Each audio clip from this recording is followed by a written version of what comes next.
Hey everyone, I'm Kevin with JcrOffroad. Today in the garage we're going to be installing our roof rack on this 2022 Bronco Sport.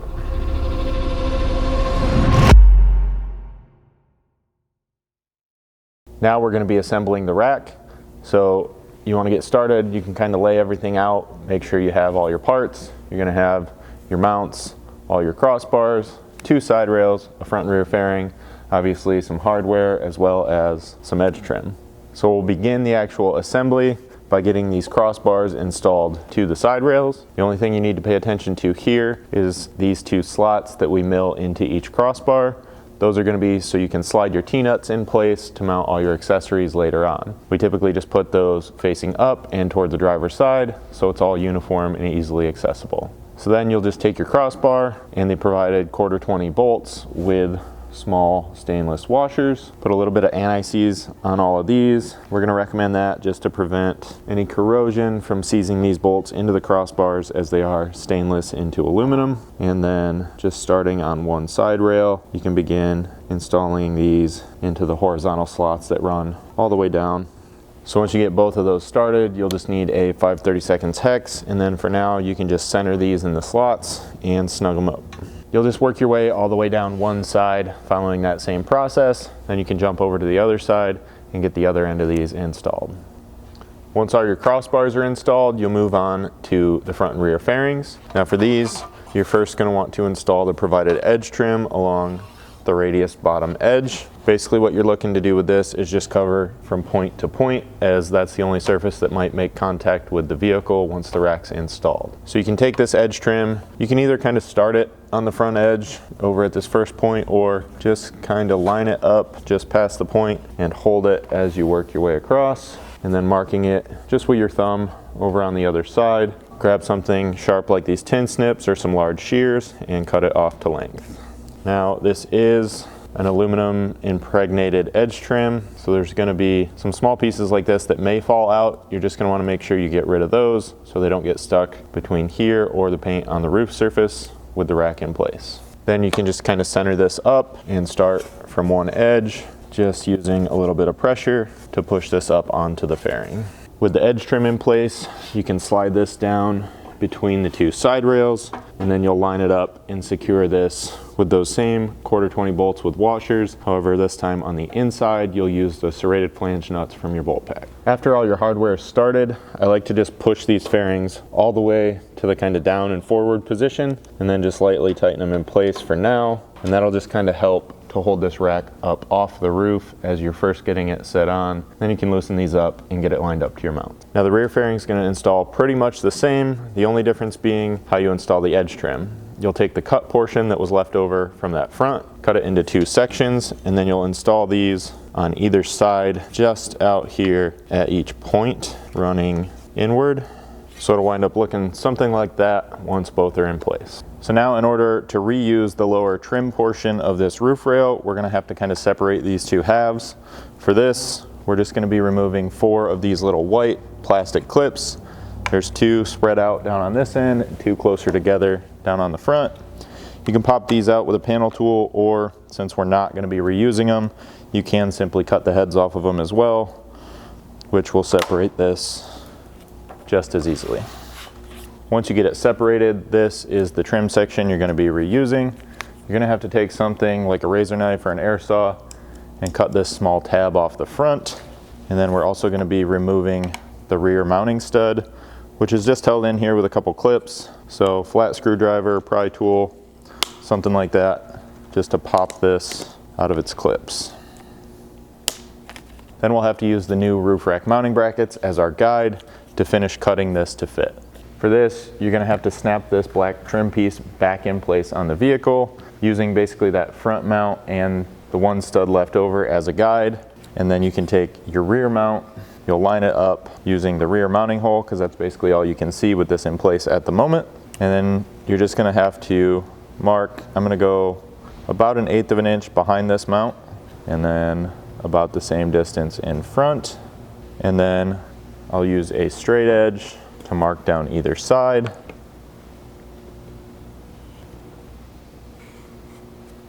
What we're looking to do here is cut basically a rectangle out at this location. so that this mount can then just kind of slip nicely down in under this trim and bolt into the roof. Now for your mid mount, this is going to be very similar. However, they already gave you a pretty large opening to start with here. So again, just line this up, and then I'll go once again about an 1/8 inch behind the back edge. You may just need to carry that line a little bit further forward toward the front edge of the mount. And then lastly, the front mount is again very similar. However, you're going to have to open this one up just a little bit more since you're only dealing with this smaller round cutout here. So I'll just mark out just in front of and behind that, and use my straight edge to draw a line all the way across. And then I'll just connect those two lines here just inside of this edge seal so that we can make that cutout. Now once you have that laid out, you're ready to make your cut. I'm going to be using our air saw here in the shop. You could achieve a similar result with a small cutoff wheel if that's all you have on hand. Basically what I'm looking to do here is just trace out my lines that we just made. And I'm going to try and leave this inner structure so that we just have a rectangular cutout here in the center. So once you complete your cutouts at all 3 mount locations, the next thing we're going to have you do is install some of the provided double-sided tape at each of these foam pads here on the bottom side of this trim, including the one that used to be adhesive here at the back. So you'll just have to get a pair of scissors and kind of cut those to size, and then you can peel the backing and stick those in place. Once you have all of those in place, you're ready to start reinstalling this to the vehicle. So you just want to make sure that you start here with the front, getting it snapped back into its mounting tab. Make sure this little tab lines up back under the edge of the windshield, and that will help to locate this. And then you should be able to flex the back up enough to remove the backing from the adhesive here and stick the back down. Before you get this adhered down is you're going to want to come in this channel with like some glass cleaner, rubbing alcohol, something like that, and wipe this all clean so that this sticks really well, as well as our RTV that's going to go down on our mounts. Then just go ahead and center this up and stick it in place.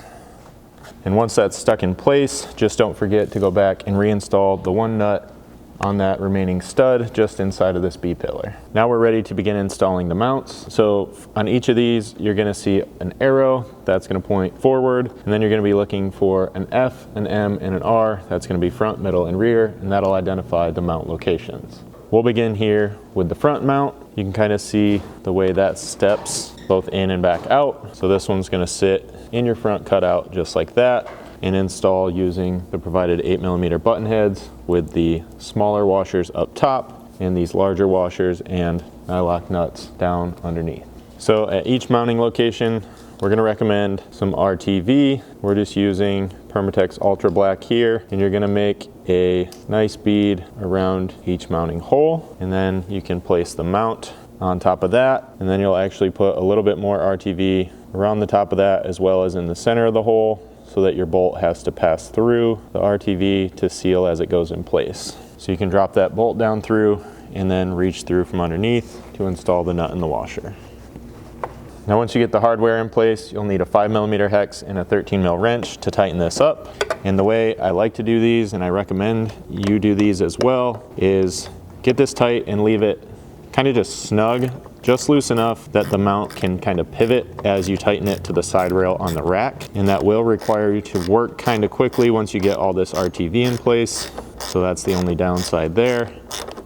Now moving back, the mid mount's going to install pretty much the same way. However, just pay attention to this bend orientation here, and then you can set this one down in place. Again, I'll add a little more RTV over that hole before installing the hardware. And then lastly, the rear mount here, again, forward facing arrow, you're looking for the R at the end of the part number, and then this one will step up and out to meet the side rail. I already put the RTV down in on this, so I can slip it down in the hole we made in this trim earlier. Again, RTV over top, and then install the hardware. Now on this one, to get the nuts and washers installed, you're probably going to have to reach through either this rear passenger door opening or through the hatch in the back. Now once your mounts are in place, you are going to be left with some exposed hole openings. The first one here, just in front of the rear mount, you're going to use another 8mm bolt, this time using a larger washer both on the top side as well as from the inside, again with a nylock nut. And then just like on the mounts, you'll RTV that before putting it in place. Now you'll have 2 more holes that you need to do this with,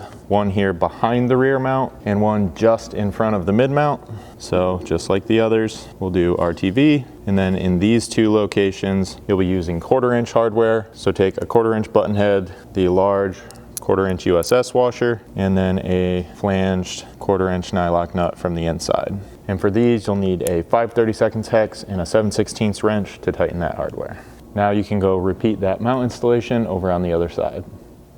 So once you have all your mounts in place, you'll need to grab a friend to help you set the rack up here on the roof of the vehicle and begin lining it up with the mounts. Then you can install the 1/4 inch button head hardware through the mounts with flange locking nuts on the inside. Once you have the rack in place and all your hardware started into your mounts, go ahead and just kind of lightly snug these up, just enough to kind of square these front mounts to the side rail on the rack, and then you can go back and finish tightening the mounts to the roof of the vehicle. Now you're ready to adjust the side rail height. So for this, you'll loosen up the front and rear fairings, and then you'll loosen all the side mounting hardware back up just a little bit. That'll allow you to slide this just a little bit vertically so that you can get this side rail nice and parallel to the roof surface. Once you're happy with the position of that, just tighten these back up with that 5/32 hex. So now you can begin reassembly of the interior. We'll start here at the rear with the back edge of this headliner. You can line this up and snap it back into place, making sure you get it pushed behind this rear door seal. You may have to work at this a little bit and even pull this seal partway free from the vehicle.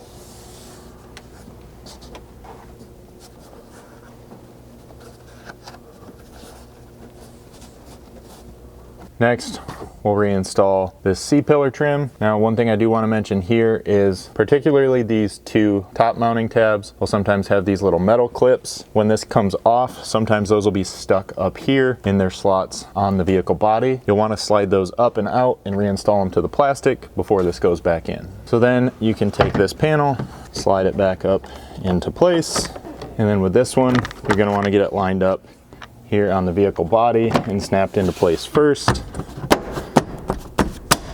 And then you can come back and reinstall the screw that was down in this front corner.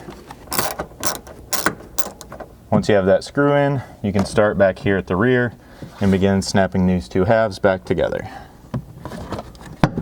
Then the rear upper trim panel can go back in, and then you just want to make sure that you get both of these tucked behind this rear door seal back here.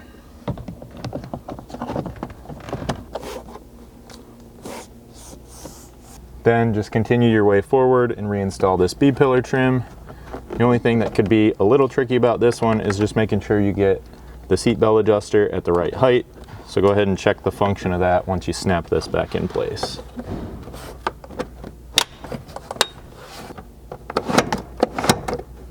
Okay, that was just the nuts.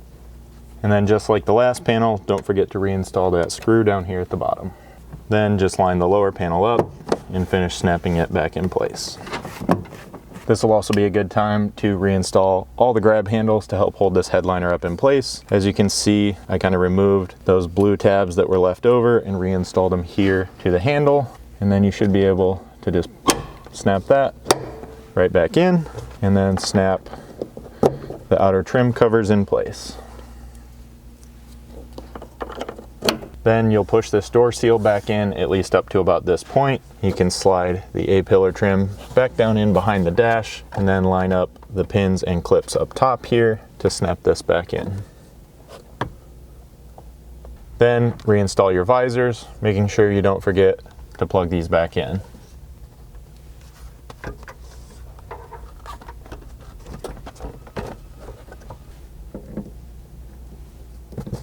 And along with those, you want to make sure to reinstall each of the clips.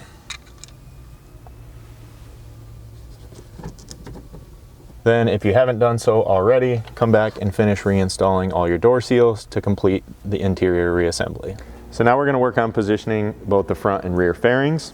For these, before you tighten them down in their final location, we're going to recommend you pick up some of this clear paint protection film. This you'll just put in place between the factory painted roof surface and the edge trim on the bottom of the fairings to protect the paint from any dust, dirt, and debris over time. So you'll want to get the fairing pushed down tight to the roof, close to its final location, and then with some masking tape. Simply place this about 1/4 of an inch in front of the bottom edge of that fairing edge trim. This will just be used as your guide for where you're going to lay out the paint protection film. Kind of extend this all the way out to the end of that edge trim and go do the same thing on the other side. Once you have your tape in place, just take a look at the last spot here that this edge trim touches the roof surface, and just to play it safe, go a little bit past that and make a mark here on your tape. Again, do the same thing on the other side. Once you've done that, you can remove the front 2 bolts or the entire fairing. That's kind of up to you. But if you get just these front 2 bolts out of the way, you can carefully flip this fairing back and clean up the 2 to 3 inches just behind your tape using some sort of streak-free cleaner. I'm just using some glass cleaner here.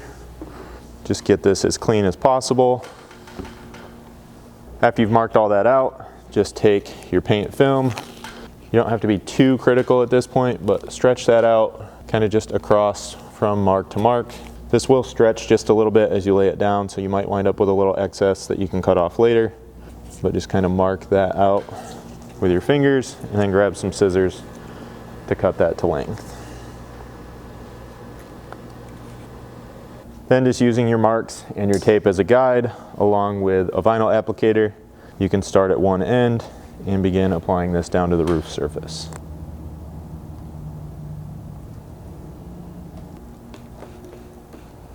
And once you've got that down all the way across, just go ahead and peel your tape back out of the way. Touch up that front edge if needed, and then you can flip your fairing back in place and reinstall this hardware. Now you can just push this down tight to the roof surface. Kind of make sure that it looks even all the way along the front edge and in the slots here on the fairing, and then with your 5/32 hex, start tightening up this hardware. So once you've done that, your install is complete. If you guys have any questions about this installation or any other product we offer here at JCR, feel free to reach out to us. You can send us an email at info@jcroffroad.com or give us a call at 269-353-1184.